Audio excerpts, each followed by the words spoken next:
الجمال يا صديقي، ركز معايا في الفيديو ده جدا لان دي قطع هتشوفها لمرة واحدة بس للبرنسات فقط.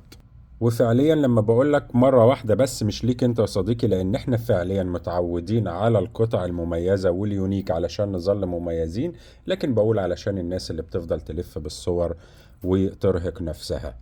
الانسيال المرة دي براند، وهقولك تعرفه ازاي، وغالي وفضة تايلاندي. الله غالي، انت مش كنت بتبيع زيه التركي يا بوبوش ب 275؟ الله، انت بقى كده عظيم يا صديقي.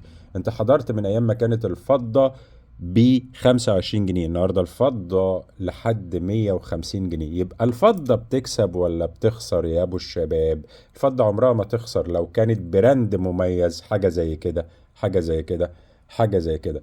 بتخسر لو فضة كوميرشال بتتشارى منك كسر. طيب اديني تفاصيله ما تضيعش وقت. ده التايلاندي هتعرفه منين؟ هتعرفه من القفل بتاعه، علشان لو التركي نزل تاني، واتمنى ان التركي ينزل، كان بيأدي الغرض. احنا مش مسألة بنفرح بالسعر الزيادة او الكلام ده، لكن احنا عاوزين نلبس قطعة مميزة قوي. لكن اللي بيحبوا يلبسوا البراند، عندك ده، عندك الرسمة دي، كلهم بوزن، المفروض ان هي تتظبط على فكرة. اوكي، كلهم بوزن 13 جرام وسعر 1950 جنيه لأي انسيال فيهم من التحفة دي، براند تايلاندي. أشوفك على خير.